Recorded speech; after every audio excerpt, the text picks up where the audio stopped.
కీర్తన. పరిశుద్ధుడు పరిశుద్ధుడు పరిశుద్ధుడు అయిన తండ్రి, స్తుతి వందనములు స్తోత్రములు.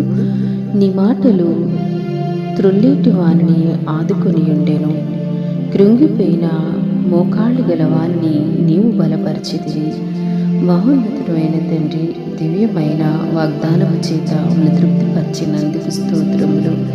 నీ మాటల్లో మాధుర్యము, మీ మాటల్లో ధైర్యము, మీ మాటల్లో ఉన్న ఆదరణ, మీ మాటల్లో ఉన్న పవిత్రత ఎన్నెన్నో హృదయాలకు ఎంతో ఊరటను, ధైర్యమును, నిబ్బరతను నింపగలుగుచున్నది ప్రభా. అటు జీవము కలిగిన దేవుని మాటలు వినాలని ఆసక్తితో ప్రభానైనా ఇదిగో తండ్రి, చేరి వచ్చిన ప్రతి బిడను వారి కుటుంబాన్ని మీరు దీవించండి తండ్రి.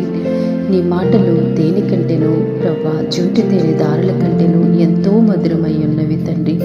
కృంగిపోయిన వారందరినీ కూడా నీ మాటల ద్వారా బలపరచుచు ఆదరించుచున్న దేవుడివి తండ్రి.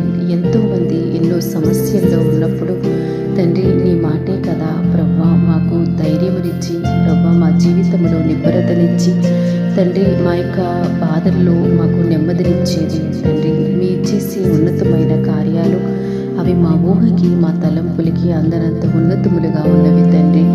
ఎంతోమంది బిడలు ఈ ప్రార్థనలో శిరస్సు ఉంచి మీ నామాన్ని స్తుతించుచు మీ మాటలు, దివ్యమైన మాటలు వింటూ తరించి పరవశిస్తున్నారు. అటువంటి బిడ్డలను, వారి కుటుంబాన్ని బహుగా దీవించండి. కృంగిపోయిన వారిని లేవనెత్తండి, వారిని ఆదుకొనండి, వారిని బలపరచమని క్రీస్తు ప్రభు పేరట ప్రార్థిస్తున్నాం తండ్రి.